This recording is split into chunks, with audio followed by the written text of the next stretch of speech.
Tak lupa pula kita aturkan salawat serta salam kepada baginda Rasulullah Shallallahu Alaihi Wasallam.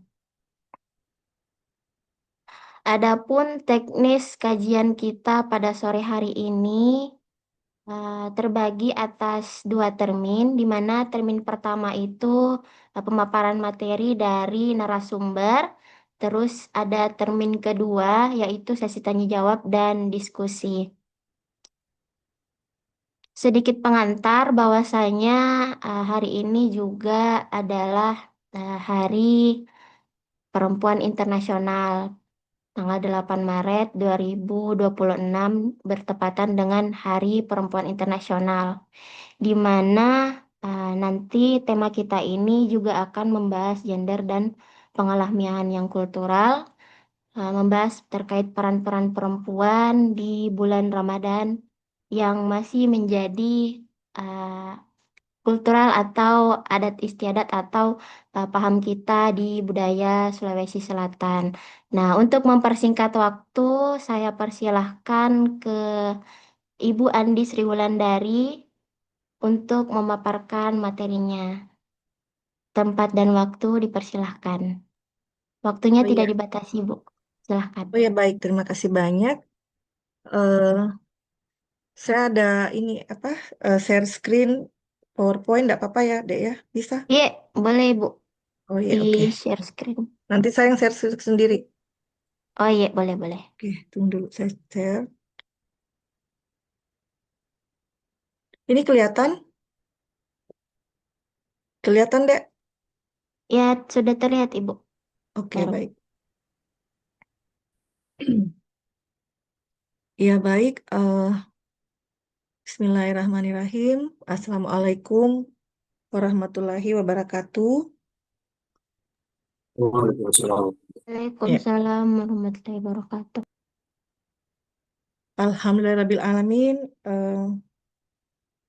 Puji syukur kita panjatkan kehadirat Allah Subhanahu wa Ta'ala karena atas ridhonya sehingga kita diberikan kesehatan untuk berdiskusi di sore menuju buka puasa atau ngabuburit virtual ini eh, dalam kegiatan yang bertajuk Kurmah ya, yang diselenggarakan oleh pengurus wilayah IPM Sulawesi Selatan.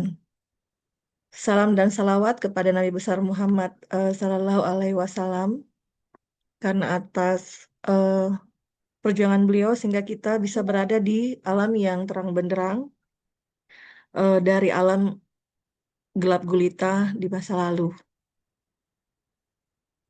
Terima kasih kepada teman-teman. Untuk sore ini eh, tema yang diberikan kepada saya adalah Ramadan, gender dan pengalamiahan yang kultural. Ini cocok ya temanya, Dek? Cocok ya? Udah betul ya, Cocok, Kak, moderator? Iya, Oh ya, sudah oke. betul. Iya. Saya kira ini maksudnya pengalaman ya, pengalamiahan, pengalamiahan. Nah, ini ada beberapa sebelum kita diskusi lebih lanjut. Ini saya sebenarnya ada catatan-catatan juga bahwa em, di sini ada konteks Ramadan, ada kemudian gender dan pengalamiahan yang kultural yang akan kita bahas sebagai subjek dan eh, pengalamiahan ini serupa aktivitas dan kultural bagi saya adalah produk atau apa output dari pengalamiahan yang akan kita bahas sebentar. Nah, alhamdulillah sore ini kita juga hari ini kita juga memperingati Hari Perempuan Internasional atau International Women Day yang selalu diperingati setiap tanggal 8 Maret, di mana kita tahu 8 Maret itu adalah gerakan buruh diawali oleh gerakan buruh yang menuntut eh, kondisi kerja tidak layak dan juga ada tuntutan hak pilih yang mana itu dulu berlangsung 1911 dan kemudian oleh PBB itu diresmikan menjadi International Women Day di 1975. Nah, sedikit tentang Hari Perempuan Internasional karena tema tahun ini adalah give to gain atau memberi untuk mendapatkan. Ini bermakna memberi itu bukan pengurangan. Jadi sama seperti ibadah kita di bulan suci Ramadan ini ya. Jadi kita eh, apa namanya meninggalkan, bersedia mengorbankan, meninggalkan rasa lapar, kemudian rasa haus, kemudian meninggalkan hal-hal nafsu duniawi untuk kemudian mendapatkan keberkahan, pencapaian spiritual. Ini sama juga dengan spirit International Women Day hari ini dengan tema Give to Gain, dengan memberikan kontribusi terhadap perjuangan perempuan, dengan memberikan apa namanya gagasan atau ide, bersedia kemudian memperjuangkan ketimpangan dan ketidakadilan gender, maka sebenarnya kita membantu untuk pencapaian dan kemajuan yang lebih inklusif, termasuk juga pertumbuhan ekonomi yang lebih merata seperti itu. Nah, eh, berbicara tentang Ramadan, ini adalah konteks di mana kita menjalankan, eh, ini kelihatan ya layar saya, Dek.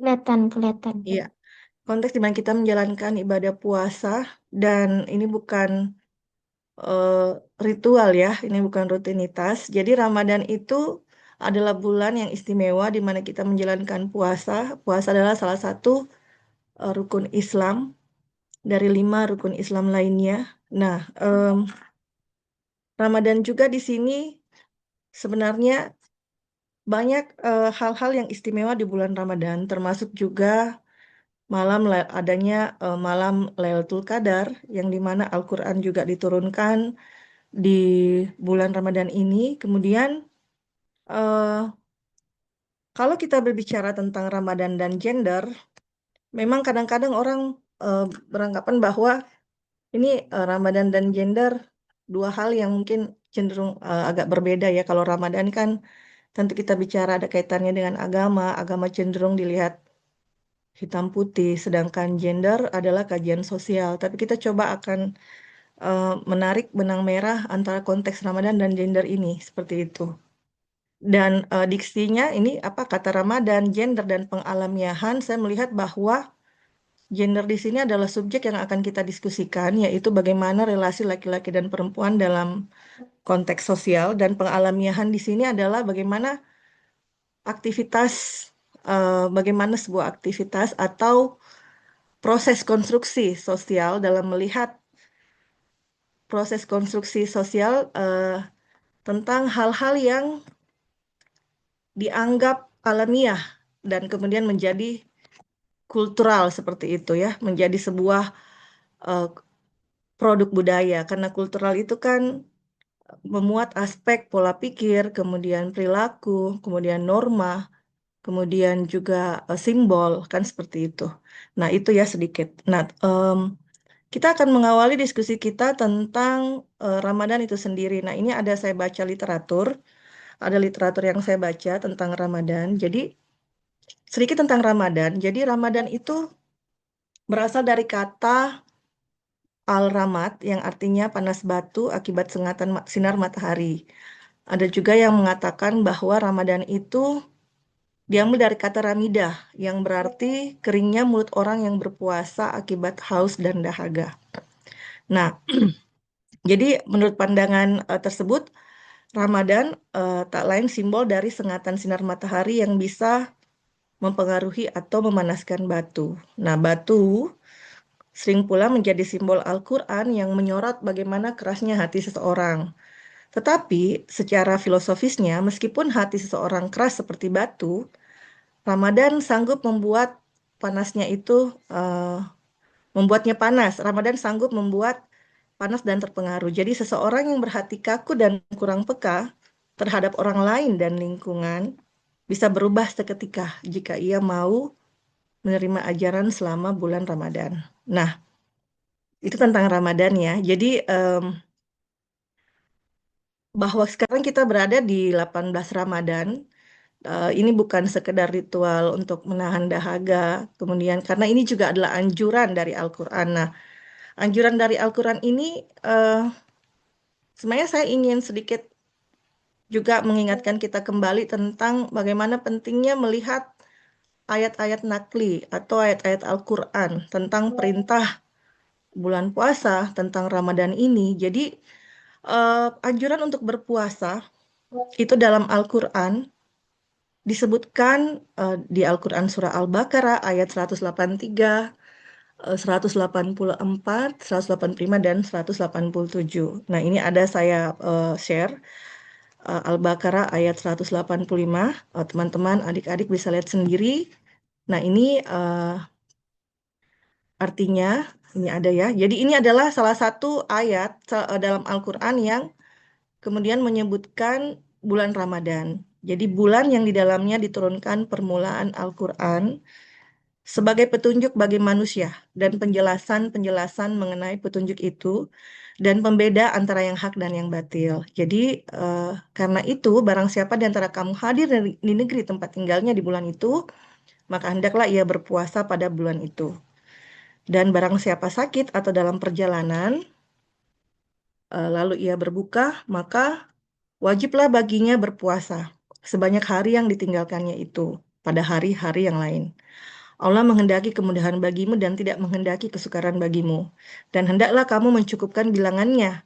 Dan hendaklah kamu mengagungkan Allah atas petunjuknya yang diberikan kepada kamu supaya kamu bersyukur.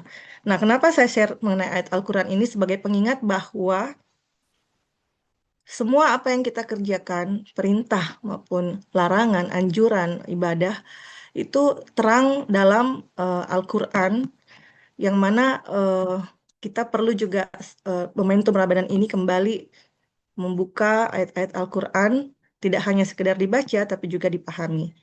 Nah, ada juga saya dapatkan dari literatur ada 11 hadis yang juga eh, membahas tentang bulan Ramadan ya. Nah, satu di antaranya saya kutip, ini ada hadis riwayat Ahmad,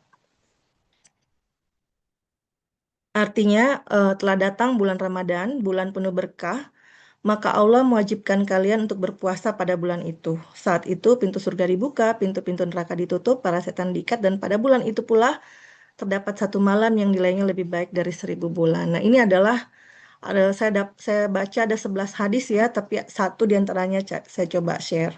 Nah, ini tentang bulan Ramadan. Nah, tentang puasa. Sebenarnya saya menemukan sebuah literatur juga yang melihat bahwa semenjak permulaan sejarah manusia, puasa diyakini oleh banyak agama sebagai salah satu wasilah mencapai keagungan spiritual dan menjadi penawar kealpaan yang bisa menuntun pelakunya dari kemungkaran. Jadi tradisi puasa juga sebenarnya dilakukan oleh bangsa Yunani, Mesir kuno, bahkan bangsa Romawi. Jadi tradisi puasa ini kalau kita lihat dari sejarah masa lalu ya, eh, termasuk juga apa namanya bangsa tradisi bangsa Yahudi ya. Jadi dulu diceritakan tradisi puasanya Nabi Musa alaihissalam.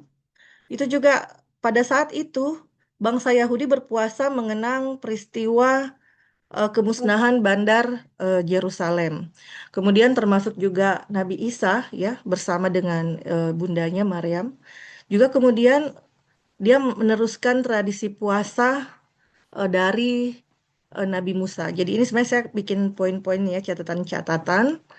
Nah, kemudian prinsip berpuasa inilah yang kemudian apa namanya dimiliki oleh semua suku bangsa ya. Jadi puasa ini juga sebenarnya dimaksudkan untuk melatih diri dari berbagai kenikmatan jasmania. Bahkan dulu juga orang kalau mau melatih sebelum berperang ya, mereka berpuasa dan juga baik juga agama Buddha ya. Agama Buddha juga itu punya tradisi puasa ya, ajaran Cina kuno yang kemudian bertujuan untuk menyucikan diri. Jadi sebenarnya puasa itu bukan hanya sekedar menahan lapar, tetapi juga bisa melatih diri sebenarnya. Jadi dia lebih kepada aspek apa ya?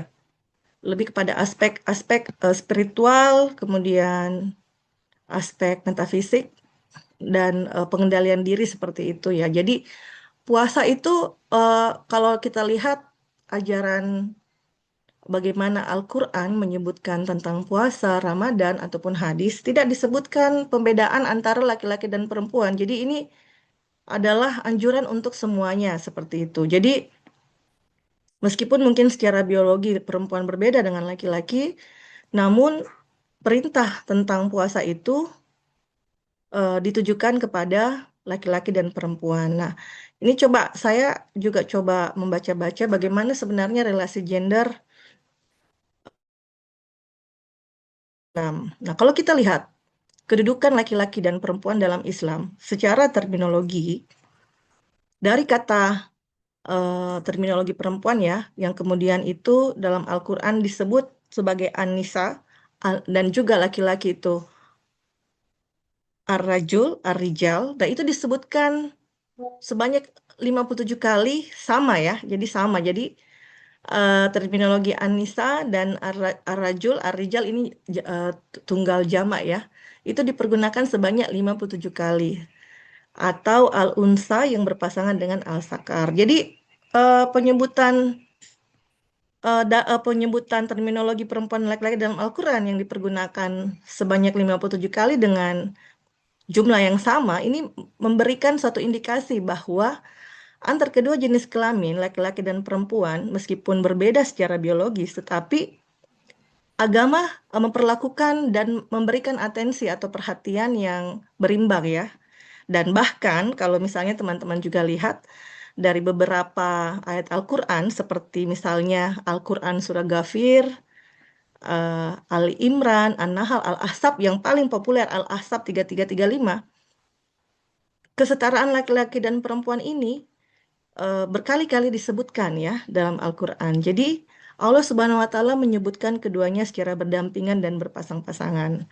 Nanti kalau ada waktu teman-teman atau adik-adik bisa buka-buka ayat ini. Nah, ini menunjukkan bahwa keduanya baik laki-laki dan perempuan, kalau kita bicara tentang bagaimana gender dalam agama Islam, itu kedudukannya setara. Jadi tidak ada yang dilebihkan seperti itu. Nah, ini penyebutan secara apa namanya terminologi dalam Al-Quran.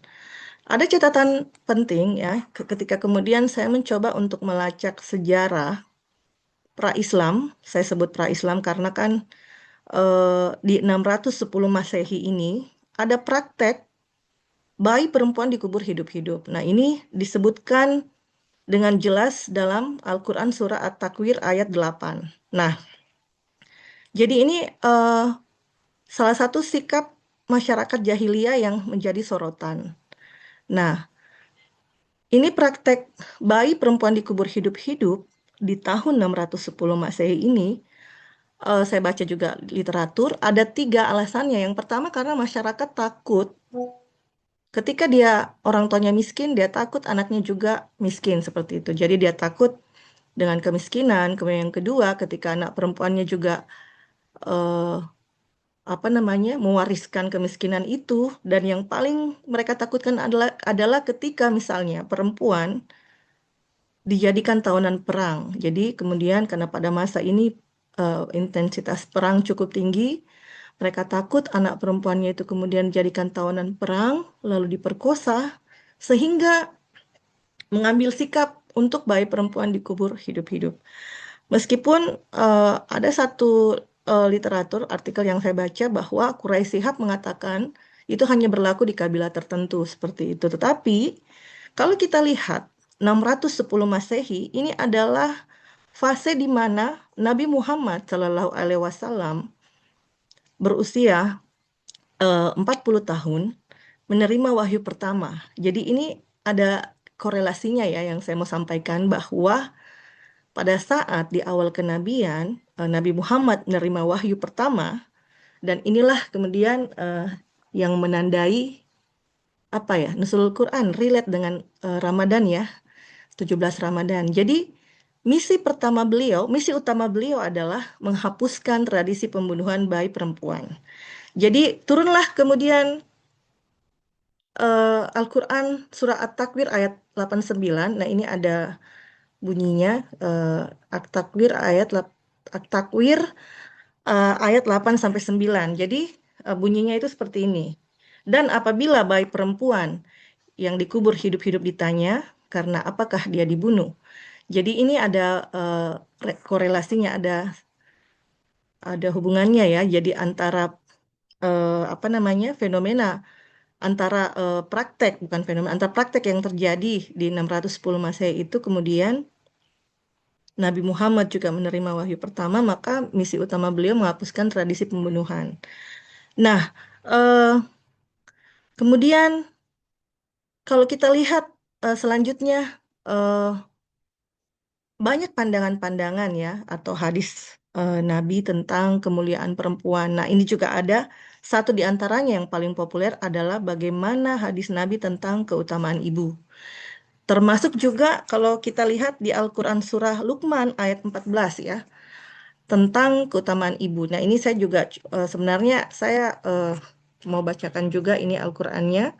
Al-Quran surah Al-Luqman ayat 14 yang berbunyi, Bismillahirrahmanirrahim. Dan kami perintahkan kepada manusia berbuat baik kepada dua orang ibu bapaknya. Ibunya telah mengandungnya dalam keadaan lemah yang bertambah-tambah, menyapihnya dalam 2 tahun. Bersyukurlah kepada aku dan kepada dua orang ibu bapakmu, hanya kepadakulah kembalimu. Nah, kemudian kalau kita simak hadis Nabi tentang keutamaan ibu juga, ada hadis Nabi yang kemudian ketika Rasulullah ditanya, kepada siapa aku harus berbakti pertama kali? Nabi menjawab, ibumu. Dan orang tersebut kembali bertanya, kemudian siapa lagi? Nabi menjawab, ibumu. Kemudian ditanya siapa lagi? Nabi menjawab, ibumu. Dan kemudian siapa lagi? Kemudian terakhir kemudian Nabi menjawab, kemudian ayahmu. Nah, ini hadis yang diriwayatkan Bukhari. Nah, ini kemudian menegaskan bagaimana pentingnya kedudukan perempuan dan pentingnya peranan Nabi Muhammad, termasuk juga bagaimana Al-Quran membebaskan perempuan dari upaya penghilangan hak hidup ya. Jadi ini kan praktek penguburan bayi perempuan hidup-hidup. Nah, ini yang saya ingin mengatakan bahwa ini perlu juga kita garis bawahi bahwa ini penting untuk kita ingat kehadiran Islam itu membebaskan hak hidup perempuan seperti itu.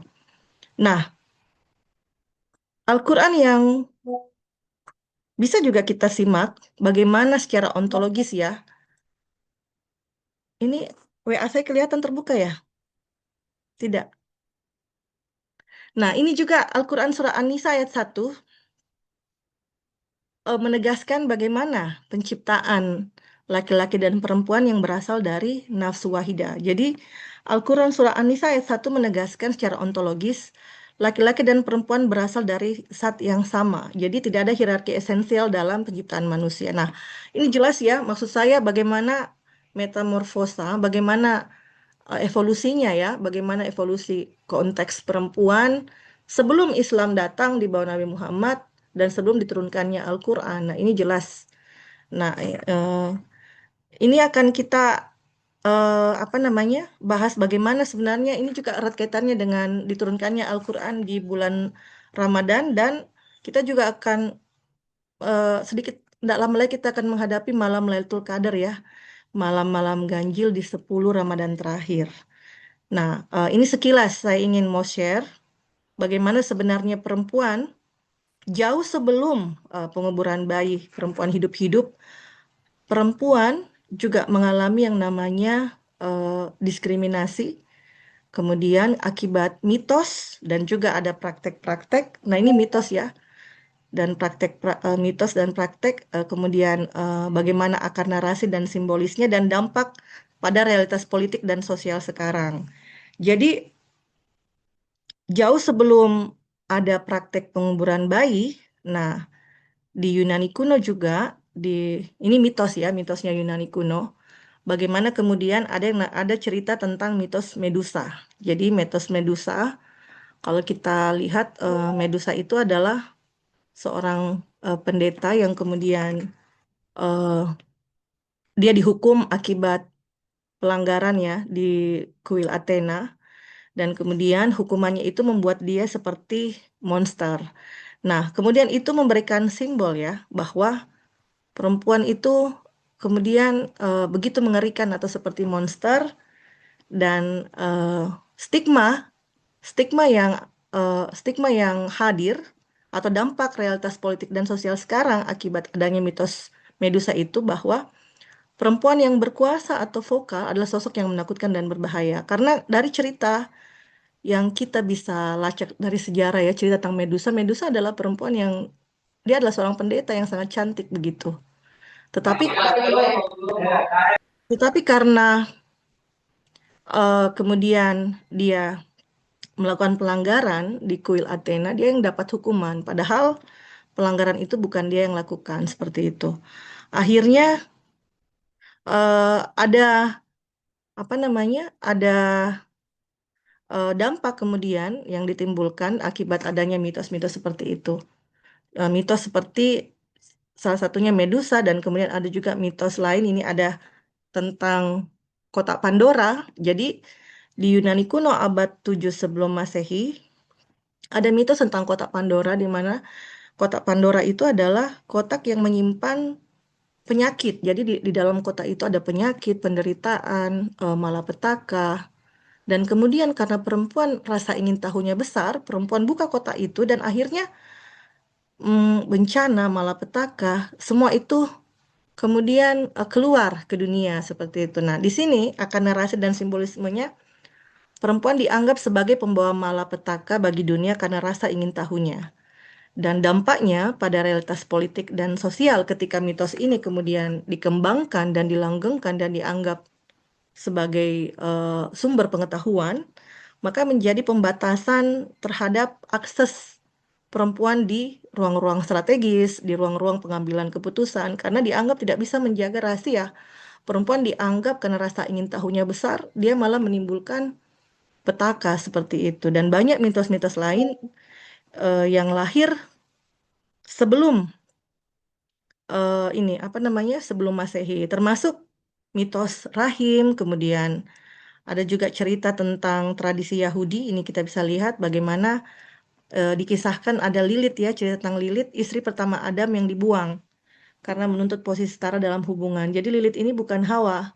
Jadi Yahudi itu punya mitos tentang perempuan bernama Lilith yang kemudian dia terlalu apa ya?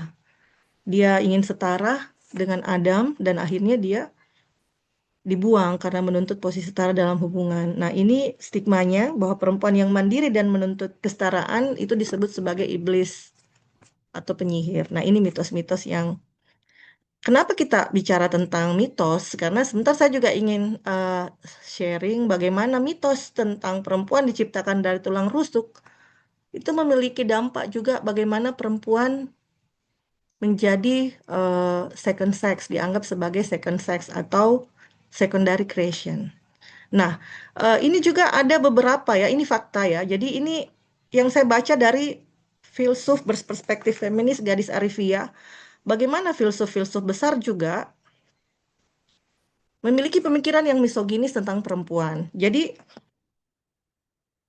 tiga filsuf besar yang cukup ternama ini di dalam buku Gadis Arifia, Filsafat Berperspektif Feminis, juga ternyata memiliki pandangan tentang perempuan, termasuk misalnya Socrates. Jadi Socrates ini mengatakan bahwa kesetaraan gender atau kesetaraan 50-50 bisa diwujudkan jika perempuan mengorbankan sifat keibuannya. Jadi dalam bukunya Plato Republik, Socrates juga sempat menulis di situ, dia mengatakan bahwa perempuan bisa setara dengan laki-laki kalau perempuan mau mengorbankan sifat keibuan dalam artian ketika dia memiliki anak, dia harus menjauh dari anaknya karena ketika dia dekat dengan anaknya atau memiliki hubungan yang intim, secara psikologis dia akan bergantung dengan anaknya dan dia tidak bisa memiliki aktivitas yang sama dengan laki-laki.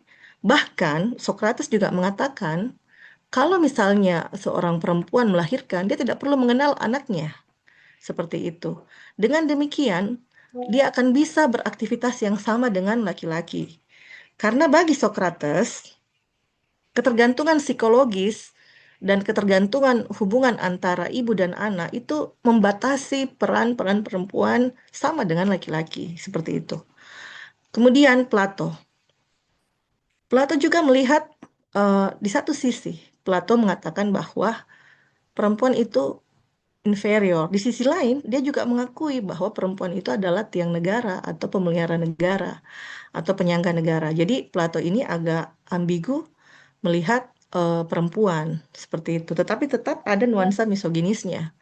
Jadi misoginis ini adalah prasangka yang tidak adil ya atau prasangka ekstrim terhadap perempuan. Kemudian Aristoteles yang dijuluki sebagai bapak ilmu pengetahuan atau bapak logika formal yang menulis tentang politik juga beranggapan bahwa sebenarnya masyarakat kelas utama itu adalah laki-laki. Nah, perempuan itu hanya alat untuk mencapai tujuan. Jadi ada buku Aristoteles yang mengatakan, bahkan dia mengatakan perempuan adalah manusia tidak sempurna. Jadi laki-laki superior, perempuan inferior. Bagi Aristoteles, perempuan ibarat properti saja. Jadi dia punya apa tubuh, dia punya organ-organ reproduksi, dia hanya cukup untuk kemudian melahirkan, punya anak sebagai bagian dari apa namanya stabilitas sebuah negara seperti itu. Jadi alat untuk mencapai tujuan. Nah, ini adalah pandangan yang misoginis dari filsuf-filsuf kita dan ini ini apa ya tidak tidak mungkin tidak terlihat karena tidak sampai ke kita, tetapi pandangan ini cukup mempengaruhi kemudian ilmu pengetahuan yang berkembang setelahnya seperti itu. Ini saya sedikit singgung ya.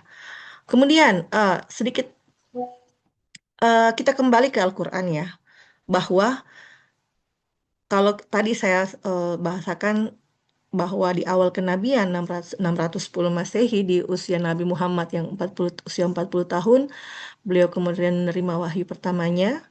Ini adalah wahyu berupa Al-Quran yang tidak diturunkan dalam ruang yang hampa. Jadi kalau kita bisa lihat, ini sangat sinkron, relate ya. 610 Masehi ada praktik penguburan bayi perempuan hidup-hidup. Di saat yang sama, di awal kenabian, Nabi juga menerima wahyu. Nah, ini kemudian turunlah ayat untuk menghapuskan praktik pembunuhan bayi perempuan. Ini menegaskan bahwa Al-Quran tidak turun dalam ruang yang hampa. Bahkan ayat suci Al-Quran hadir sebagai respon revolusioner terhadap realitas sosial yang penuh ketimpangan. Kaitannya dengan bulan Ramadan yang tengah kita jalani saat ini bahwa di bulan Ramadan ini adalah bulan di mana apa ada yang namanya malam Lailatul Qadar. Jadi Al-Quran diturunkan dan takdir manusia ditetapkan. Jadi ini apa ya? Al-Quran itu berisi tentang teks-teks yang tidak eh, apa namanya bukan turun yang tidak punya konteks. Jadi itu adalah apa namanya mukjizat Nabi Muhammad yang kemudian bagaimana Nabi setelah Al-Quran diturunkan, bagaimana beliau kemudian berusaha untuk menghapus praktek-praktek ketimpangan dan ketidakadilan, khususnya terhadap perempuan seperti itu. Nah, kita eh, berada pada konteks sekarang ya, kita menghadapi yang namanya gerakan perempuan atau feminisme. Nah, termasuk gender. Tadi kita singgung tentang gender ya. Secara terminologi, gender adalah konstruksi sosial dan kultural, konstruksi sosial dan budaya mengenai perbedaan laki-laki dan perempuan dari segi peran, kemudian sifat, fungsi, bahkan atribut. Nah, eh, gender sendiri ya, ini kan ada gender ini secara kultural ya. Gender ini adalah sifat-sifat yang kemudian dibentuk secara sosial kultural atau secara lingkungan. Beda dengan gender dari segi biologis. Jadi kalau kita bicara gender, kita perlu bedakan dengan terminologi jenis kelamin secara biologis seperti itu. Ini ada satu filsuf yang sangat terkenal, namanya Jean-Paul Sartre. Dia adalah pasangan dari Simone de Beauvoir. Nah, ini tahun 60 dan 70-an, di mana gerakan feminisme di Barat, khususnya di Amerika dan Eropa, itu memang populer dan kemudian juga masuk di Indonesia ya. Gerakan feminis banyak dipengaruhi oleh filsafat Sartre. Jadi Sartre percaya bahwa manusia tidak punya sifat alami, tidak punya sifat, tidak punya esensi atau innate nature, tidak punya fitrah. Jadi eksistensi manusia tergantung bagaimana dia menciptakan esensinya sendiri. Karenanya, apa yang disebut esensi manusia pada dasarnya adalah socially created atau bentukan sosial.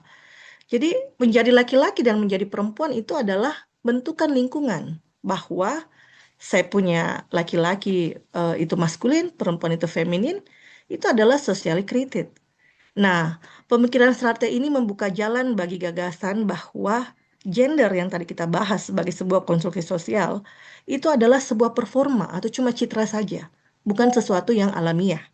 Nah, ini karena tadi tema kita adalah pengalamiahan yang kultural, maka secara eh, pasti kita akan masuk ke pembahasan gender karena gender adalah konstruksi sosial dan kultural. Nah, pandangan Sate ini didukung oleh pasangannya, ah, Simone de Beauvoir, yang menulis buku tentang The Second Sex. Buku ini kemudian menjadi populer 1949.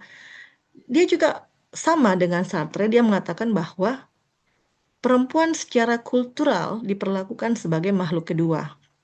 Jadi perempuan secara kultural itu tugasnya mengasuh keluarga dan juga memelihara anaknya, memelihara juga lingkungan hidup. Start apa Simone de Beauvoir ini mengatakan bahwa peran tersebut bukan karena sifat alamiah perempuan. Jadi senada dengan pasangannya Sartre bahwa peran peran perempuan, peran pengasuhan, kemudian sifat feminin ini adalah socially created. Dia adalah gender yang tadi kita bahas ya. Dia adalah bentukan sosial, dia adalah konstruk dan itu bukan sifat alamiah perempuan. Sehingga dia mengatakan bahwa norma-norma ini atau dikatakan norma gender ya, yang melekat pada perempuan seperti pengasuh, pemelihara, pasif adalah sifat yang sebenarnya dikulturkan secara patriarki. Jadi kulturisasi norma feminin dilanggengkan oleh sistem ini agar perempuan dapat terus ditindas. Begitu analisis dari Simone de Beauvoir.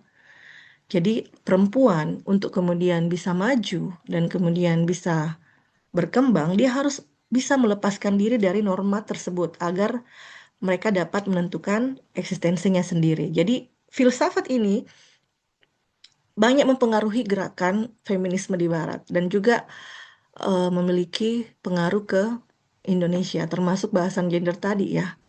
Nah, ini dia. Jadi ketika kemudian apa namanya filsafat eksistensialisme Sartre mengatakan bahwa esensi manusia, bahwa dia laki-laki, dia perempuan itu sebenarnya adalah bentukan dari sosial atau socially created, maka muncullah ini natur and nurture. Jadi bahwa ada dua kelompok yang pro ke natur atau pro alamiah, ada juga yang pro ke nurture atau pro kultur.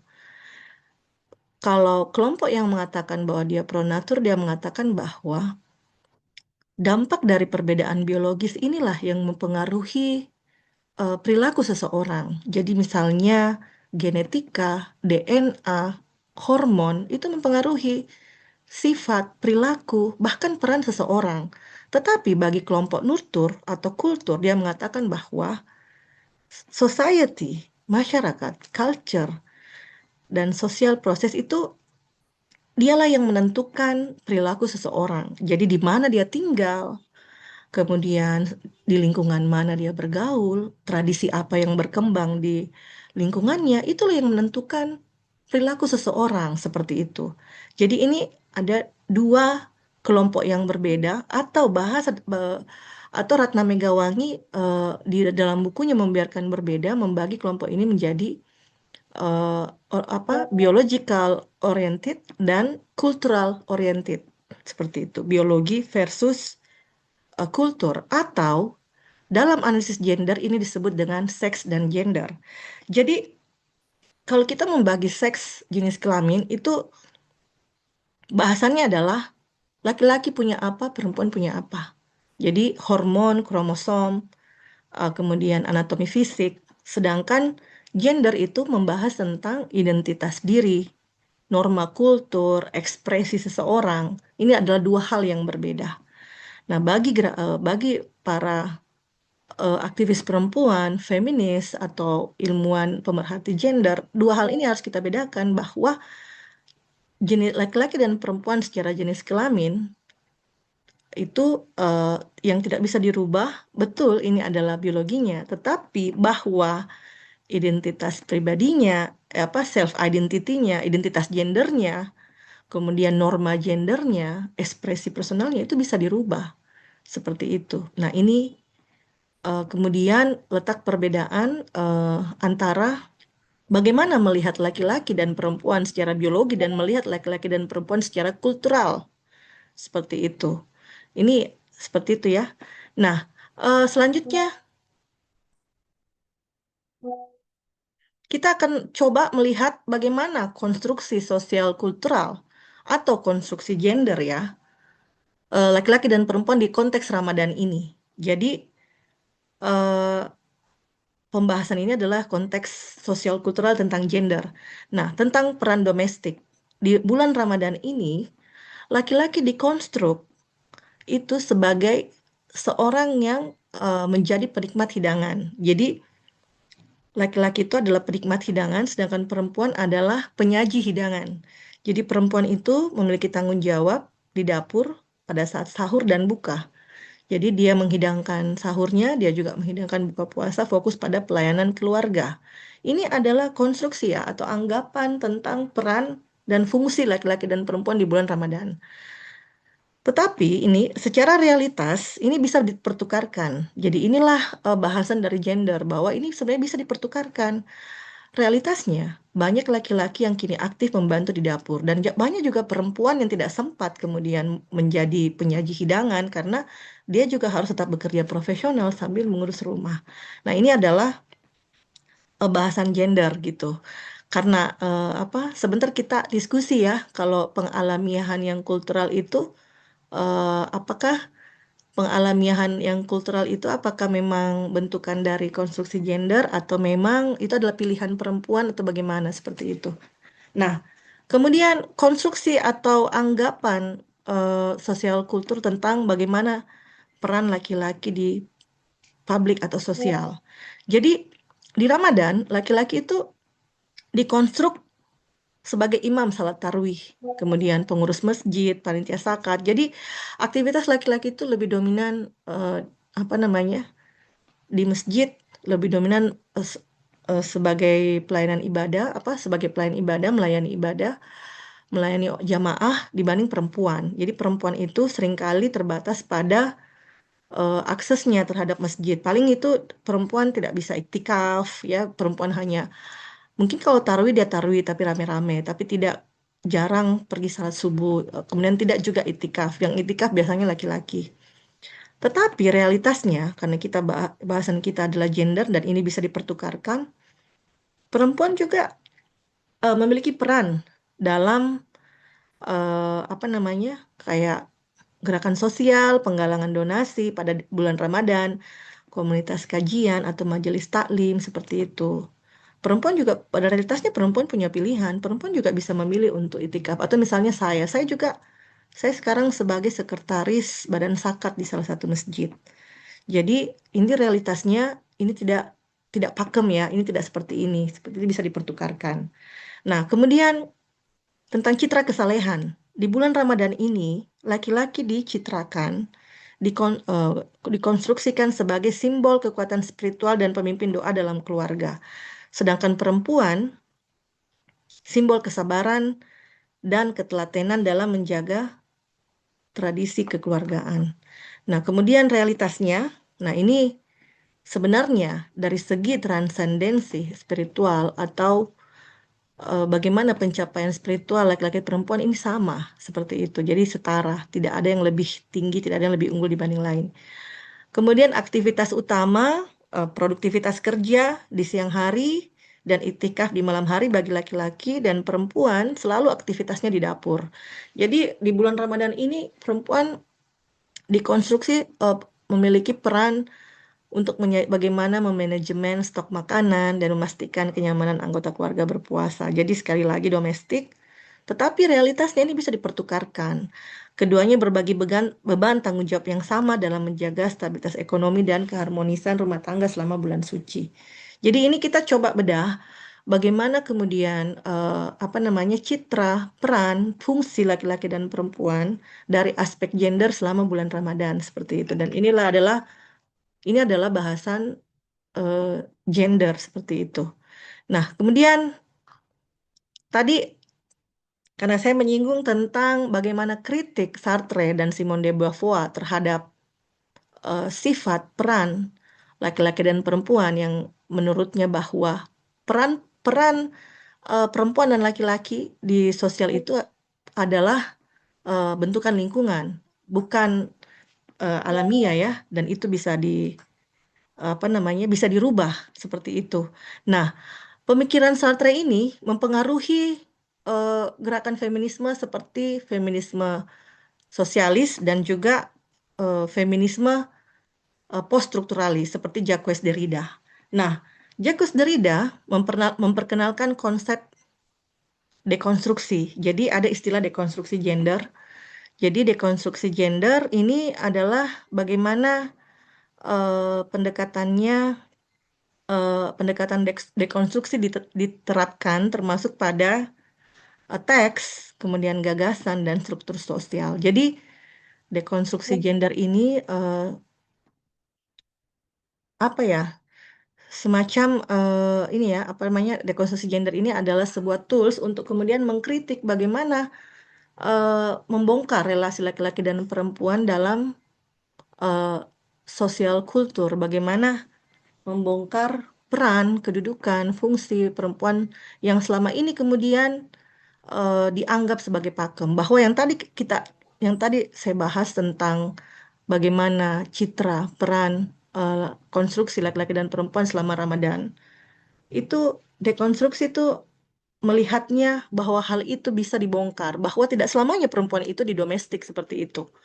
Tidak selamanya perempuan di domestik. Kita harus berani mendekonstruksi gender, mendekonstruksi apa yang telah dikonstruksi masyarakat selama ini tentang laki-laki dan perempuan, bahwa perempuan juga bisa melakukan eh, itikaf, misalnya ya, itikaf di masjid seperti itu. Karena bahasan gender ini adalah sesuatu yang bisa dipertukarkan, tidak pakem seperti itu. Nah, selanjutnya kenapa misalnya ada eh, apa namanya pemikiran tentang pemikiran Sartre misalnya dan pasangannya Simone de Beauvoir yang mengatakan perempuan itu secara kultural diposisikan sebagai secondary creation atau second sex atau jenis kelamin kedua.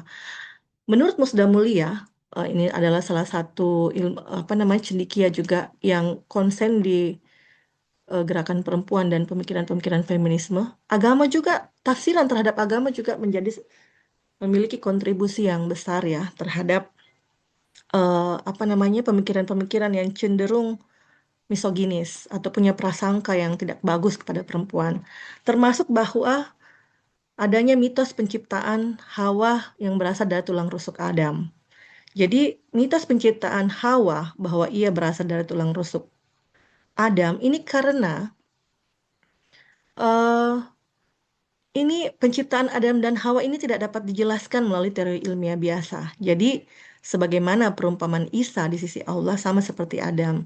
Nah, karena ini tidak dapat dijelaskan melalui teori ilmiah biasa, lahirlah mitos-mitos, termasuk mitos di agama Islam sendiri dan mitos di agama Nasrani. Nah, untuk mitos tulang rusuk ini ada di hadis yang mengatakan berilah perhatian yang baik terhadap wanita karena sesungguhnya mereka diciptakan dari tulang iga dan yang paling bengkok dalam tulang iga adalah yang paling atas. Nah, ini kemudian memberikan dampak bahwa perempuan diciptakan dari bagian yang paling lemah dari laki-laki.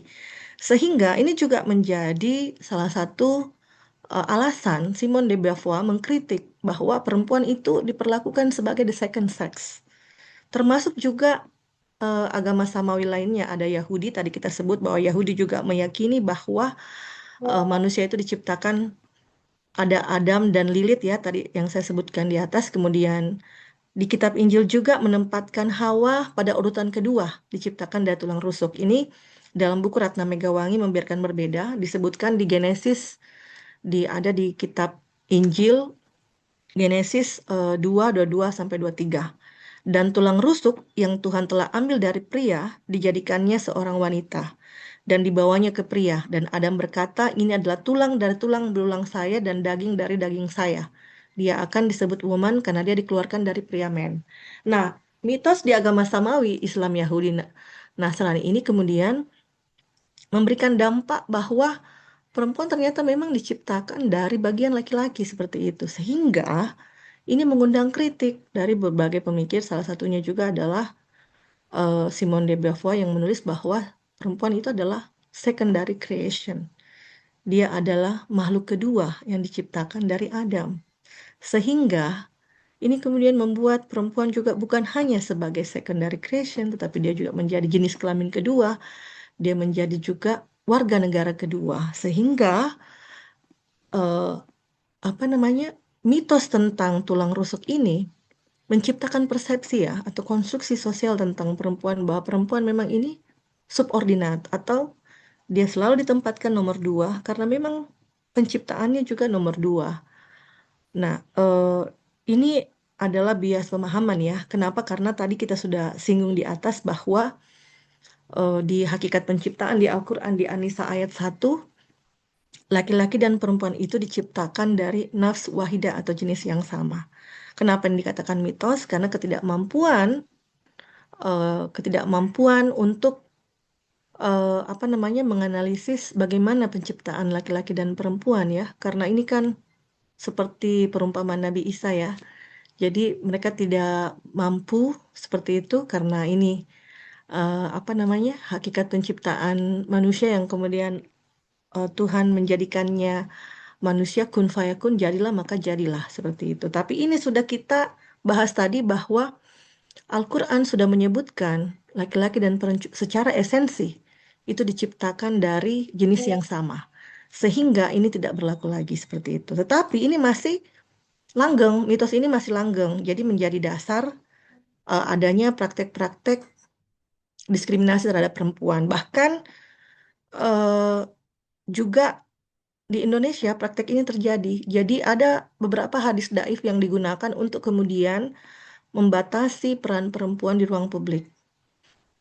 Em, jadi eh, banyak juga oknum-oknum yang memanfaatkan tafsiran-tafsiran ini untuk membatasi peran perempuan. Nah, jadi kesamaan dari tiga agama samawi yang saya sebutkan tadi, mereka sama-sama menempatkan Adam dan Hawa sebagai dua subjek peradaban manusia. Jadi tiga agama ini meyakini bahwa Adam dan Hawa adalah orang tua dari semua manusia.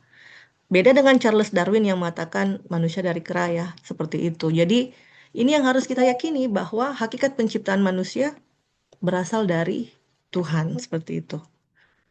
Selanjutnya, saya ingin sedikit apa namanya memberikan juga sebuah pandangan atau perspektif dari kosmologi Cina. Ini kosmologi Cina yang saya baca dari Tao of Islam. Sebenarnya tentang ini menarik ya, karena kosmologi Cina itu kemudian meyakini konsep yin dan yang. Jadi yin dan yang ini simbolnya seperti ini. Jadi titik hitam itu adalah yang, kemudian warna putih adalah yin. Dan dalam buku Tao of Islam Sachiko Murata, simbol ini kemudian diterjemahkan sebagai sebuah sifat yang sempurna berada dalam diri laki-laki maupun perempuan.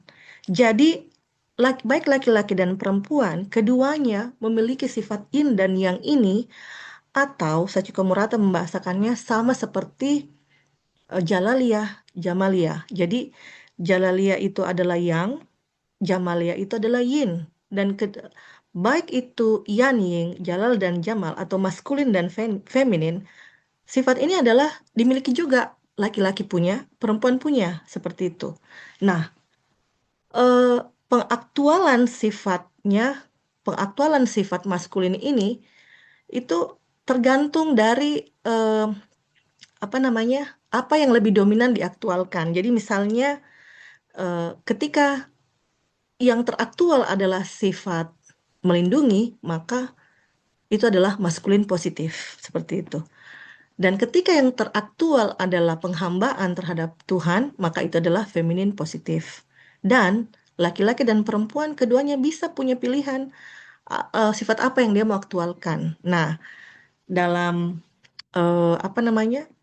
Dalam pembahasan esoteriknya ya, atau batinianya atau maknawinya, ini adalah jalan untuk menuju insan kamil. Ketika laki-laki dan perempuan mampu menyeimbangkan sifat kosmologi ini ya, sifat yin dan yang atau jalal jamal dalam dirinya, maka dia bisa menjadi insan kamil. Karena kedua sifat ini sama baiknya seperti itu. Jadi ini bisa mungkin menjadi satu alternatif cara berpikir kita dalam melihat laki-laki dan perempuan, dalam melihat feminin maskulin tanpa terjebak dengan pro kontra aliran biological oriented dan cultural oriented atau sex gender atau natur nurtur gitu.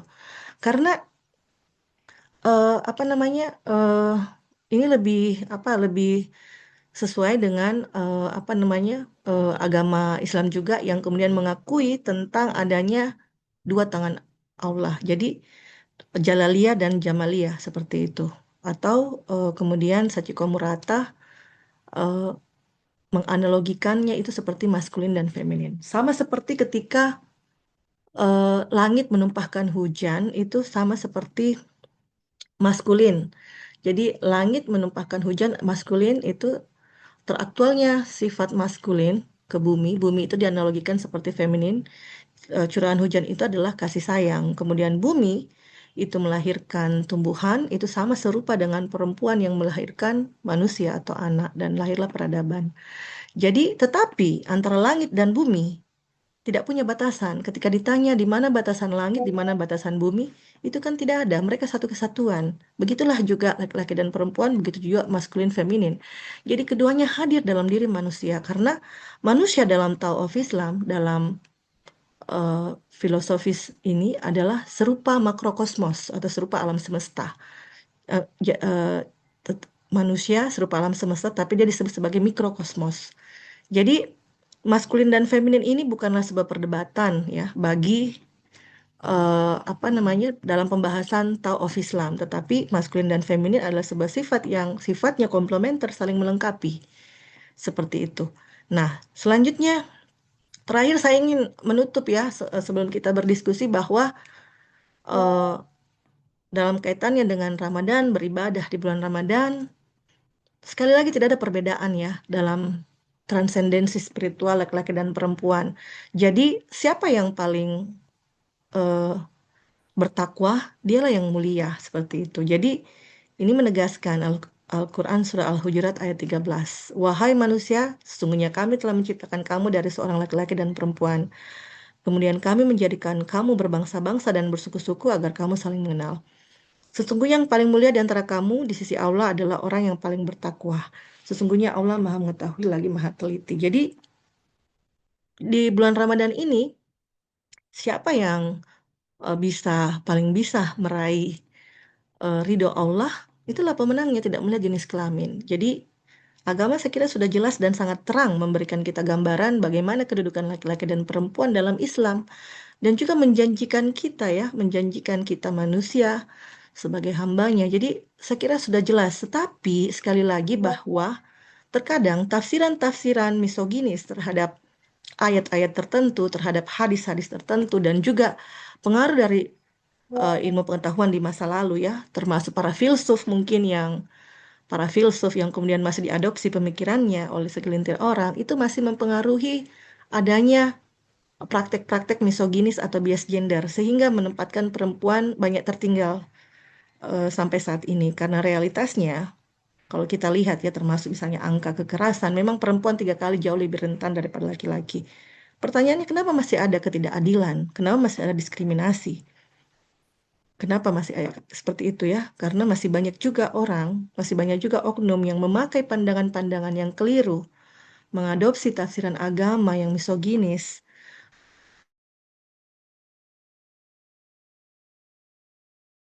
kekuasaan akhirnya memakai pandangan yang keliru itu untuk menindas perempuan seperti itu.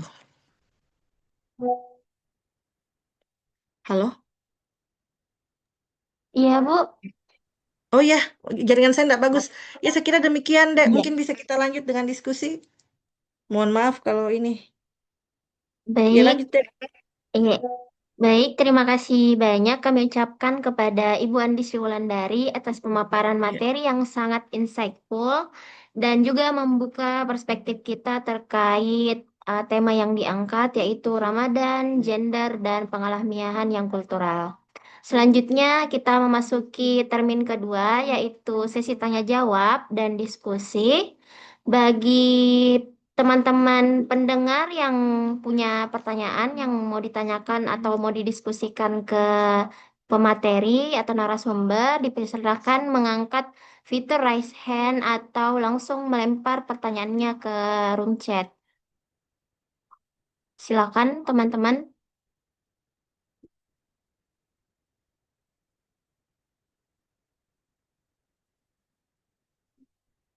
Farul Dason, boleh? Oke, baik, Bismillah. Assalamualaikum warahmatullahi wabarakatuh. Waalaikumsalam Waalaikumsalam warahmatullahi warahmatullahi wabarakatuh. wabarakatuh. Oke, terima kasih untuk moderator dan juga secara khusus Kak Ulan sudah menyempatkan untuk memberikan satu pengantar berbuka puasa untuk teman-teman. Yang pertama menarik sekali ya apa yang disampaikan oleh Kak Ulan soal gender dan pengalamian yang kultural.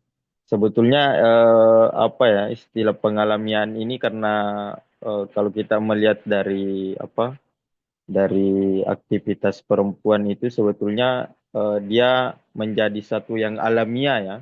Misalkan perempuan harus bekerja secara domestik, misalkan memasak dan lain sebagainya. Itu menjadi pengalamian di masyarakat kita karena itu tadi karena dia menjadi satu kebiasaan-kebiasaan yang sebetulnya sangat sangat jauh terlampau dari zaman ke zaman.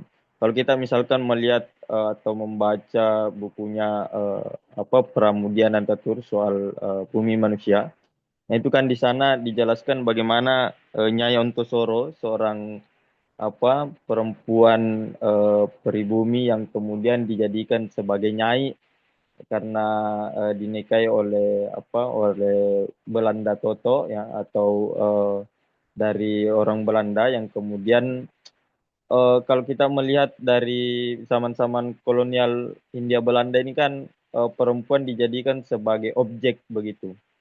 Dia menjadi objek, misalkan dia memenuhi kebutuhan tuannya, dia memenuhi kebutuhan para tentara dan lain sebagainya.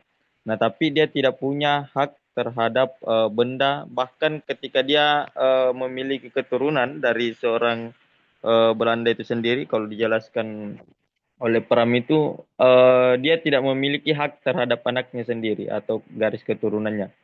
Nah, makanya kalau kita melihat peran-peran perempuan dan juga bagaimana kita memaknai soal gender itu sendiri itu dikonstruksi juga dengan zaman-zaman kolonial atau hari ini yang kita sebut sebagai pasca kolonial. Nah, selanjutnya perempuan ini kan gender ini eh, nanti mungkin Kak Ulan bisa memberikan pandangan atau memberikan pencerahan bahwa dia kan ini bagian daripada isu-isu yang sangat ingin menaikkan satu upaya untuk menaikkan keadilan ya kebenaran-kebenaran dan lain sebagainya. Nah, sehingga seringkali gender ini tidak boleh kemudian dimaknai sebagai sesuatu yang apolitis ya atau yang tidak politis karena pembahasan gender bagi saya adalah sesuatu yang sangat politis karena dia memperjuangkan hak, dia memperjuangkan keadilan dan lain sebagainya. Nah, sehingga gender dan pengalamian yang kultural tentunya kita melihat bagaimana sebetulnya peran perempuan dan peran laki-laki hari ini itu kita masih dalam pembahasan ya. Kalau kita melihat misalkan pembahasan teman-teman mahasiswa lah atau pelajar-pelajar misalkan. Nah, kita masih melihat diskusi gender maupun soal-soal pengalaman-pengalaman perempuan itu masih dalam gelombang-gelombang pertama dalam kajian gender atau feminisme misalkan. Nah, dalam gelombang pertama kajian feminisme ini kan masih membahas persoalan hak politik, hak hukum dan lain sebagainya. Sedangkan hari ini isu kita justru sangat luas. Misalkan muncul lagi isu-isu soal ekofeminisme, misalkan bagaimana alam ini kemudian dijadikan sebagai satu subjek juga, sebagai subjek yang bisa berpikir dan lain sebagainya. Nah, bahkan kalau mungkin ya saya masih merasakan kira-kira di kampus itu masih sangat patriarkal misalkan dalam cara melihat sesuatu misalkan ketika mahasiswa disuruh meneliti itu masih menjadikan manusia atau manusia-manusia di penelitiannya itu menjadi objek begitu. Nah, sedangkan kajian gender atau kajian feminisme misalkan tidak boleh kira-kira ada objektifikasi dari sesuatu yang misalkan kita ingin kaji atau dalam proses penelitian kita. Nah, sedangkan di kampus-kampus beberapa kampus misalkan masih menarasikan objek penelitian misalkan ketika kita ditanya apa objek penelitianmu padahal kan yang diteliti misalkan bagaimana peran manusia di sana, bagaimana peran perempuan di sana. Tapi ya seringkali kita masih menjadikan mereka-mereka itu sebagai objek. Nah, ini kan ini kan isu pasca kolonial sekali. Artinya ini adalah konstruksi kolonial yang kira-kira kita masih melihat perempuan sebagai sesuatu yang sifatnya objek ya. Kita masih melihat dia sebagai bukan subjek yang bisa berpikir dan lain sebagainya. Sedangkan isu-isu yang hari ini kita lihat dan juga beberapa gerakan perempuan, gerakan ibu-ibu dan lain sebagainya itu sangat masif misalkan di Jawa dan beberapa gerakan keperempuanan yang menolak soal MBG lah, yang menuntut soal pendidikan dan lain sebagainya. Nah, ini masih banyak kita lihat di beberapa tempat dan beberapa wilayah misalkan. Nah, sehingga yang menurut saya sangat penting bahwa gerakan feminis atau kajian soal gender itu melihat bagaimana sebetulnya keadilan dan juga kesetaraan terhadap segala hal. Nah, tetapi ya pada hari ini kan diskusi-diskusi yang beredar itu ya kita masih berada dalam gelombang pertama di mana perempuan masih gerakan perempuan atau diskusi-diskusi perempuan masih melihat bahwa harus ada kesetaraan dalam politik, hukum dan lain sebagainya. Sedangkan isu kita hari ini sangat meluas. Kalau misalkan Robertus Robert menulis dalam pidato guru besarnya kan justru ada ekosipasi, artinya ada kehidupan di mana alam, manusia, dan seluruh hewan itu harus hidup berbarengan begitu. Bukan hanya justru kajian-kajian soal bagaimana perbedaan peran perempuan dan laki-laki dan sebagainya, tapi justru sangat sudah meluas masuk lagi subjek alam lah menjadi subjek di mana dia harus dilindungi dan lain sebagainya. Nah, kalau kita melihat dalam beberapa gerakan sosial hari ini kan kalau kita melihat justru keadilan sosial itu kemudian bisa kita capai, keadilan soal alam dan lain sebagainya ketika manusia dan manusia lainnya itu tidak ada hasrat untuk saling mendominasi begitu. Nah, karena keadilan-keadilan bagi alam, keadilan bagi perempuan itu hanyalah cerminan-cerminan sosial.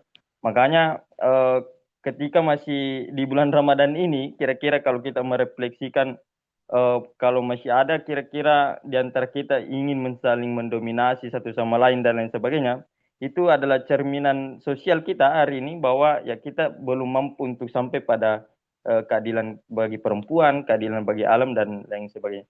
Mungkin itu satu mungkin pandangan pembacaan dari buku, mungkin dari jurnal dan melihat situasi dan kondisi hari ini dan mungkin bisa ditanggapi, Kak.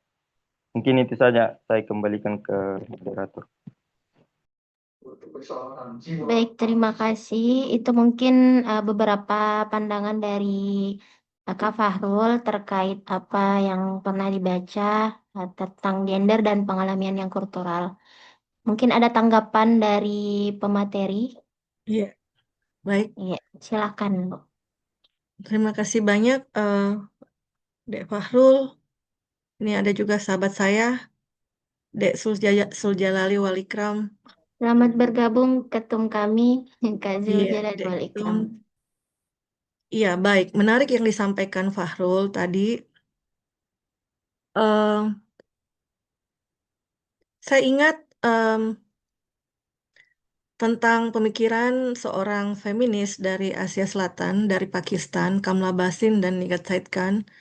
Meskipun saya baca itu sudah 10 tahun yang lalu, tetapi itu masih dipakai bahwa pemikirannya masih dipakai bahwa eh, feminisme tidak punya paradigma tunggal. Jadi hakikat feminisme adalah perjuangan untuk keadilan ya, keadilan untuk seluruh masyarakat. Tidak punya paradigma tunggal. Dalam artian feminisme punya banyak aliran. Jadi sepakat bahwa kita sekarang berada di gelombang keempat, bahkan mungkin sudah masuk transisi menuju gelombang kelima. Namun eh, berdasarkan ini ya, kalau saya pernah juga baca pandangan Mansur Faki mengatakan bahwa semua aliran feminisme yang kita sebut liberal, radikal, marsian, sosialis, eksistensialisme, kemudian ekofeminisme, feminisme pasca kolonial, feminisme poststrukturalis, psikoanalisis, teologi feminis, semua punya peran. Jadi tiap aliran feminisme itu punya konteks yang melatar belakangi dan punya peran. Bahkan ada juga black feminism. Feminisme kulit hitam tidak ingin didefinisikan oleh feminisme kulit putih. Kenapa? Konteks mereka beda. Itulah kenapa dalam pemikiran Gadis Arifia ia mengatakan bahwa semua pengalaman perempuan adalah pengetahuan. Jadi teori feminisme itu adalah teori yang aktif dan punya konteks dan ruang dan waktu yang berbeda-beda. Seperti itu. Itulah penghormatan terhadap pengalaman perempuan, penghormatan terhadap feminisme itu sendiri.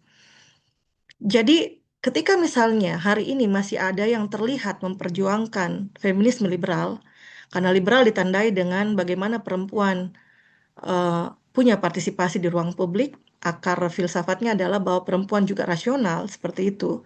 Dan implementasi aksinya adalah perjuangan 30% ya, kuota 30%, dan hadirnya perempuan di ruang-ruang peran publik tadi, ruang parlemen misalnya, itu tidak menjadi masalah seperti itu. Atau bahkan misalnya hari ini orang masih berbicara tentang feminisme radikal. Akar ketertindasan perempuan kan dari biologinya memang. Makanya kenapa orang biasa bilang, orang cenderung berkata radikal itu identik dengan otonomi tubuh, identik dengan pilihan orientasi seksualnya, bahkan ada yang mengatakan pro dengan apa namanya identitas gender, eh, seperti itu, identitas gender yang beragam seperti itu.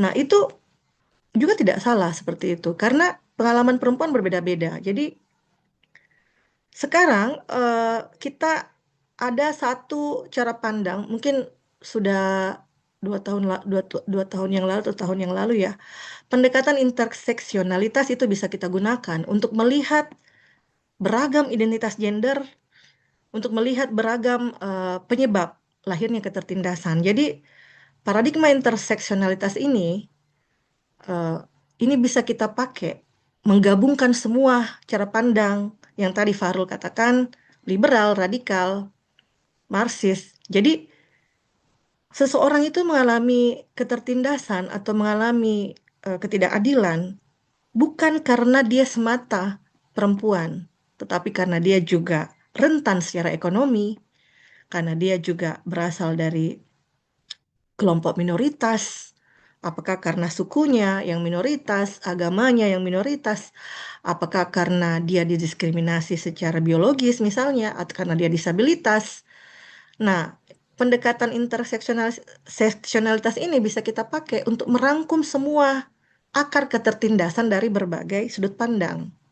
Saya kira ini sangat bijak menurut saya karena eh, sekarang ini saya pernah baca ya, eh, termasuk analisis postkolonialisme ya. Kalau kita mau tadi Farul singgung tentang postkolonialisme, ini kan bangsa kita negara berkembang ya artinya ya seperti itu. Ada bangsa yang selalu ada bangsa yang atau misalnya negara-negara maju seperti itu. Betul masih ada praktek kolonialisme yang terjadi. Kita masih dilihat sebagai eh, inferior, bangsa yang ya mental inlander orang katakan seperti itu. Karena apa? Karena warna kulit misalnya.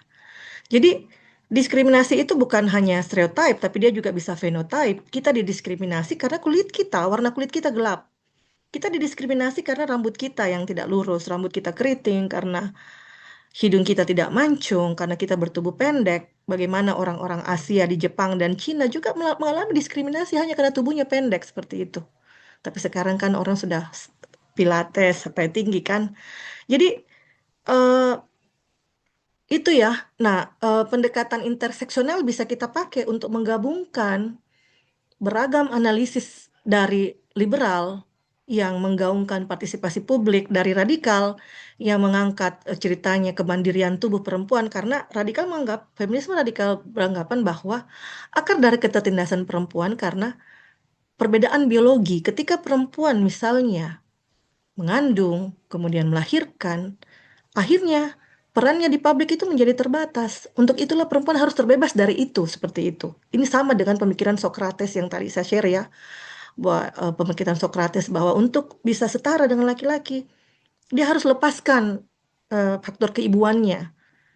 Nah, ini masih ada seperti ini, seperti ataukah kita bisa meminjam teologi feminis? Teologi feminis itu seperti misalnya Fatima Mernissi ya yang mengkritik tafsiran-tafsiran misoginis atau misalnya membantu mengupas ayat-ayat yang punya implikasi misoginis seperti ayat poligami misalnya, ayat warisan, ayat penciptaan laki-laki perempuan. Ada beberapa ayat-ayat memang yang selalu dijadikan oleh orang-orang tertentu sebagai dasar dari pendiskriminasian terhadap perempuan seperti itu. Nah, ekologi feminisme, betul, ekologi feminisme hadir itu kemudian mengkritik gelombang pertama karena dianggap bahwa mereka semua ini mau menjadi tiruan pria seperti itu. Kalau kita baca buku Membiarkan Berbeda Ratna Megawangi, Ekofeminisme hadir, dia mengatakan kenapa kalau kita feminis gitu? Kenapa kalau kita feminin? Maaf, kenapa kalau kita feminin? Kenapa kalau perempuan punya sifat feminin? Sifat feminin itu sifat yang baik seperti itu, sifat pemelihara. Jadi itu apa namanya? Eh, Sinkronkanlah dengan bagaimana aktivis-aktivis ekofeminis ini juga eh, apa namanya mengkritik bagaimana pembangunan yang cenderung merusak alam seperti itu ya. Jadi ekologi ini dilihat baik itu secara filosofisnya maupun secara ini ya hakikatnya maupun secara materialnya bahwa ekologi ini lingkungan begitu. Bagaimana aktivis itu rata-rata di Asia Selatan ya. Dulu saya pernah baca bukunya Arundhati Roy dan kemudian ada aktivis yang bernama Vandana Shiva. Mereka itu tokoh-tokoh ekofeminis yang mengkritik pembangunan negara-negara maju di dunia ketiga karena kan apa namanya Asia, Afrika, Amerika Latin ini masuk dunia ketiga ya. Seperti itu. Jadi mereka mengkritik pembangunan negara maju yang kemudian mengeksploitasi alam, termasuk juga mengkritisi filosofis kenapa kalau kita feminin. Kenapa kalian mengagungkan maskulin kayak gitu? Kita kan tidak harus menjadi tiruan pria gitu.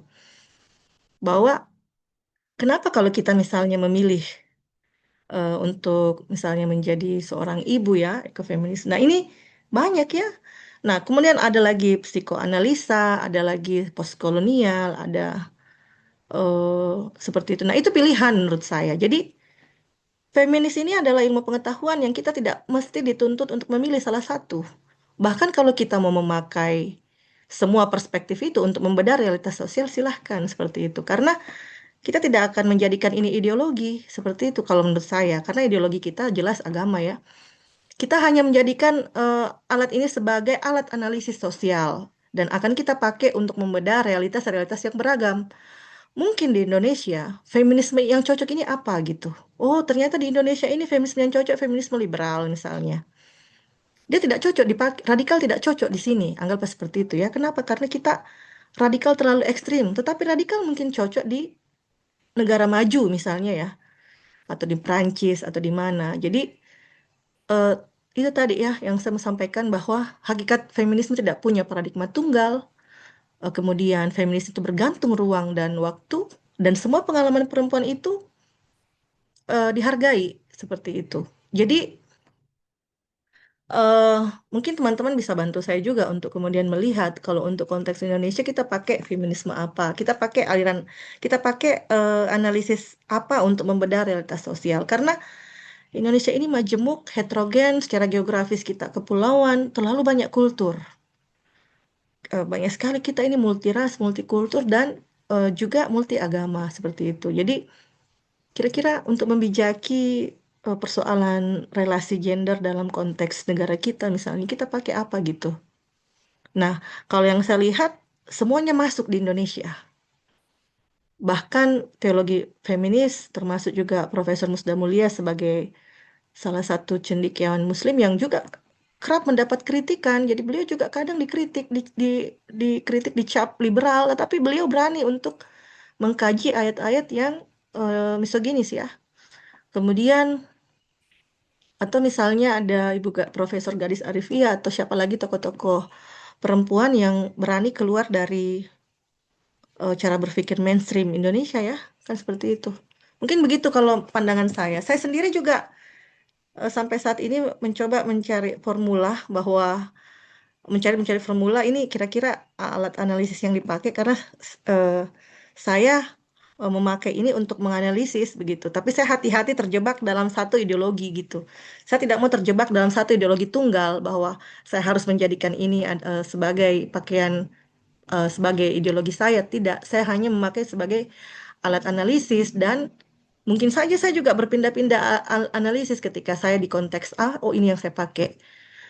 Liberal saya kira cocok juga di Indonesia. Kenapa? Karena sejak kita pemilu 1950 sampai sekarang, kita tidak pernah mencapai 30%. Liberal juga itu bisa kita pakai. Terus untuk mengatasi kekerasan seksual, sesekali kita boleh radikal menurut saya. Jadi itu ya, itu cara berpikir saya seperti itu, menjadikan ini sebagai alat analisis dan instrumen pengetahuan. Ya mungkin saya kembalikan ke moderator dan juga tanggapannya Fahrul. Tidak apa-apa kita sama-sama ini. Karena saya lihat ada juga orang yang kemudian akhirnya dia memilih salah satu aliran feminis dan menjadi feminis itu seperti itu. Jadi eh, itu pilihan. Kalau itu pilihannya gitu. Akhirnya dia menjadi feminis itu gitu. Dan memang saya baca filsafat berperspektif feminis, Gadis Arfia mengatakan teori feminis itu ada teori aktif. Jadi teori feminis itu adalah teori yang aktif. Prakteknya adalah di ruang sosial. Jadi kalau ada yang berani mengambil pilihan menjadi katakanlah ekofeminis ya, itu adalah pilihan pribadinya seperti itu. Makanya kenapa kajian saya masih memakai misalnya masih masukkan liberal, radikal dan ini karena menurut saya masih relevan untuk saat ini seperti itu. Iya. Saya kembalikan ke moderator. Mungkin bisa ditanggapi lagi deh Fahrul. Terima kasih. Terima Assalamualaikum. kasih. Sepertinya sangat luas sekali pembahasan terkait gender pada hari ini. Apakah ada tanggapan balik lagi dari Kakak Fahrul? Mungkin cukup Kak, tapi saya juga sepakat tadi sama yang kita sampaikan Kak bahwa feminis jadi sebagai basis untuk melihat fakta dan misalkan di 2008 atau 2005 itu kalau tidak salah di jurnal perempuan itu pernah terbit satu esai di mana seseorang pengalamannya di Papua itu katanya di Papua dia tidak lagi melihat perempuan yang rambutnya keriting dan lain sebagainya. Sudah di ini di apa namanya diluruskan, di bonding dan lain sebagainya. Nah, barangkali juga saya lihat bahwa tren-tren iklan sampo bahwa rambut itu harus lurus dan lain sebagainya juga mempengaruhi bagaimana cara praktik-praktik perempuan dan juga bagaimana kita memandang. Makanya bagi saya gender dan soal kajian feminisme ini dijadikan sebagai satu cara pandang sosial dan juga mengkaji fakta-fakta sosial yang ada. Mungkin saya begitu saya Kak. Dan karena masih ada beberapa pertanyaan teman-teman. Baik, mungkin bisa dicukupkan untuk diskusi dengan Farul Kak, karena ada pertanyaan satu di room chat. Izin saya bacakan. Happy Women International Kak, izin bertanya sebelumnya. Apakah tren modest fashion saat Lebaran dan Ramadan benar-benar sebuah pilihan ekspresi atau justru bentuk kontrol baru yang memaksa perempuan menghabiskan lebih banyak sumber daya dalam artian uang dan waktu demi diakui kesalehannya? Contoh kasus, laki-laki cukup menggunakan baju koko selama bertahun-tahun tanpa adanya yang menghakimi, namun perempuan sering merasa tertekan untuk membeli gamis atau kaftan model terbaru setiap tahun agar tidak dianggap ketinggalan zaman. Nah, dalam lingkaran sosial atau media sosial, bukankah ini suatu bentuk kontrol secara tidak langsung, Kak? Sekian, terima kasih kesempatannya, Kak. Dari IPM Matirobolu. Silakan, Kak, langsung dijawab. Iya, apa namanya? Saya setuju bahwa itu adalah sebuah apa hegemoni sebenarnya ya. Kalau saya hegemoni media, jadi apa berada di kesadaran naif ya. Jadi perempuan yang kemudian mengikuti FOMO itu masih berada di kesadaran naif. Jadi dia tidak sadar sebenarnya dirinya berusaha diterjemahkan oleh struktur sosial ya. Maksud saya struktur sosial yang saya maksud di sini sudah ada kaitannya dengan bagaimana sistem kita berusaha mendapatkan keuntungan, apa sistem sosial kita ya hari ini struktur sosial kita misalnya ada keterlibatan dari eh, termasuk kapitalisme ya, kapitalisme bentuk baru menurut saya ya. Karena jadi perempuan memang sasarannya karena dianggap paling banyak jumlahnya, paling mudah dihegemoni. Perempuan itu paling intens di depan HP-nya, paling intens dengan smartphone-nya. Saya pernah punya penelitian dengan teman-teman dari UGM tentang bagaimana penggunaan media sosial ya. Perempuan itu paling aktif di media sosial memang, paling mudah terdistraksi. Jadi itu adalah kontrol menurut saya. Eh, Bagaimana untuk mencerahkannya? Ya, saya rasa kalau misalnya sudah sampai ke tahap itu, mungkin sudah waktunya untuk ini apa sadar bahwa oh ini adalah sebuah kontrol ya.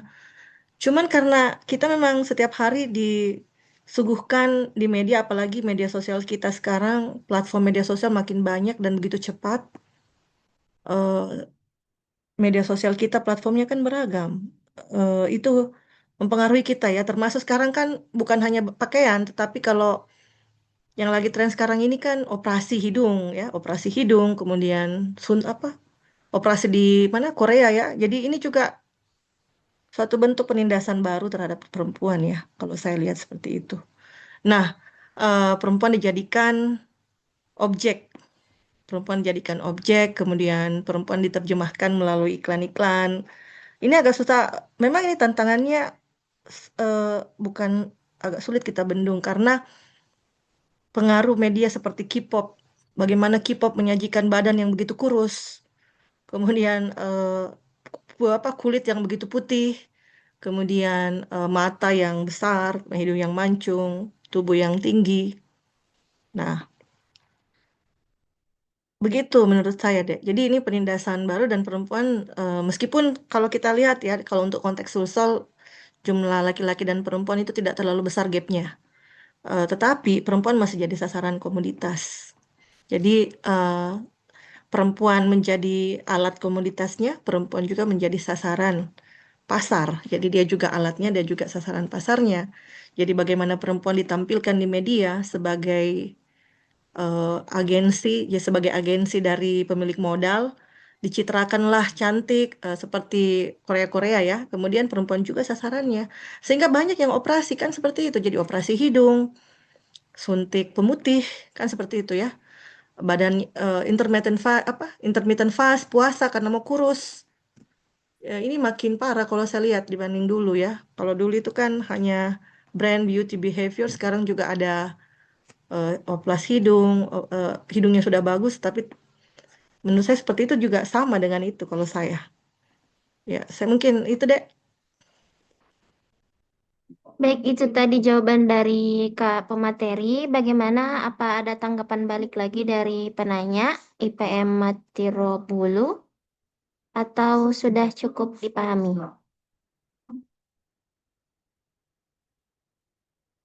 Boleh direak mungkin? Nah, bisa dipahami katanya Kak. Terima kasih. Mungkin teman-teman yang lain masih ada yang mau ditanyakan atau didiskusikan dari Kak Ismet, dari Kak Alwi, dari Fatur, Muhammad Afzarul, Jabir, Selma, Hafizah, Herul Asimi, Alicia, Ibnu, Mirawati, dan Asmi.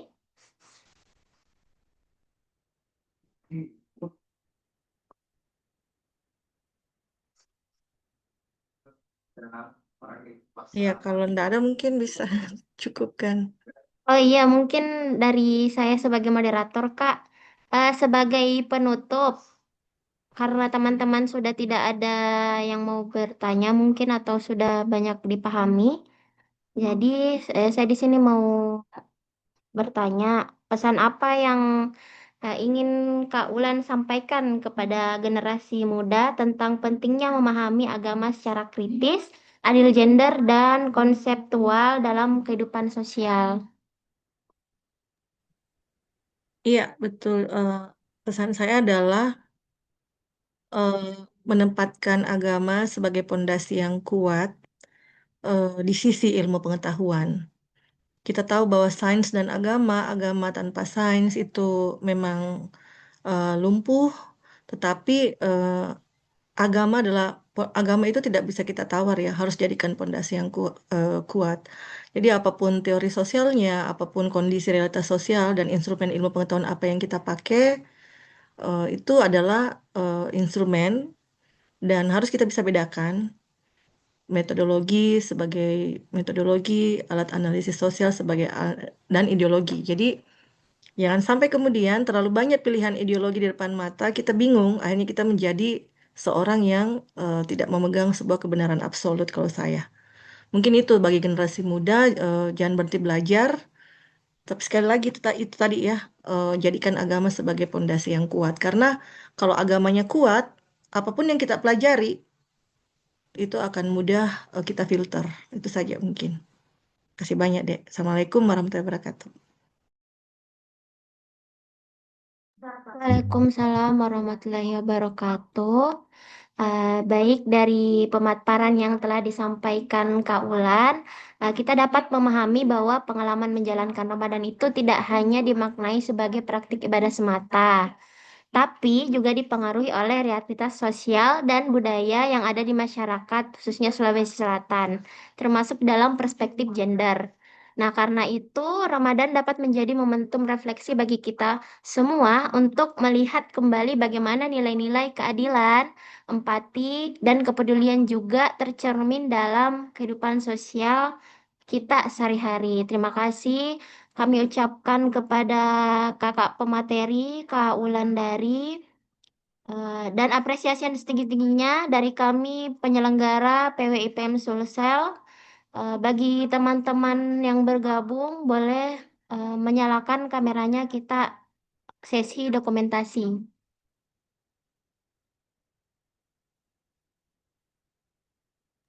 Oh iya, Boleh itu. teman-teman? Iya Kak. Oke. Enggak. Anak saya ada gabung dari Bali tuh, Dek Farul. Yang namanya Selma tadi. Oh, siap. Oh, Iya, iya. dia itu juga ini dulu apa kader IPM, Masih tapi menjabat, Kak. sudah keluar kayaknya Selma tadi. Dia dari Bali. Iya, kasih. Kuliah di Sudah Bali. live, sudah live kayaknya. Sudah Selma. live ya. Iya. Mungkin bisa dibantu teman-teman panitia untuk sesi dokumentasi. Bagi teman-teman yang mau on cam, silakan.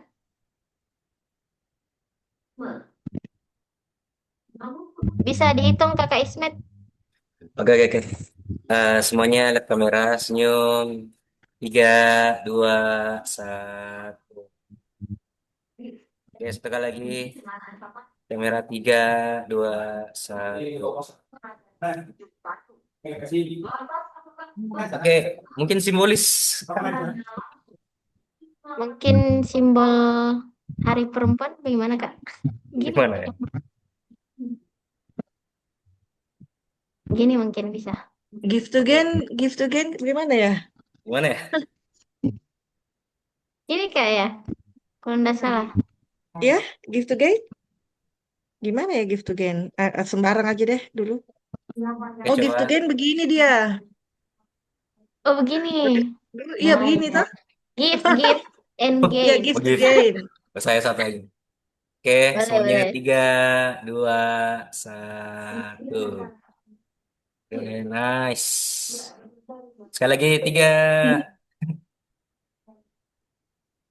Oke, sekali lagi 3, 2, 1. Oke, thank you semua. Terima kasih Baik, banyak. Iya, alhamdulillah kasih. Makasih telah Kak, makasih. di Mau Kita penghujung anu ada caranya itu. kajian. Terima kasih Ayo banyak pergi Kak. acaranya, ada caranya itu, dek. Apa? Iya, sudah Cara di sini buka. Kak. Di Rujak. Oh, itu nih. Iya. Ah, Baru sampai. iya, betul. Ya, oke. Assalamualaikum. Akhirul kalam, non wal Iya Kak, qaulun yang nasrun. ini. Assalamualaikum warahmatullahi wabarakatuh. Terima kasih Kak Ulan. Iya. Terima kasih teman-teman sekalian. you guys. Kak. Tum, ma.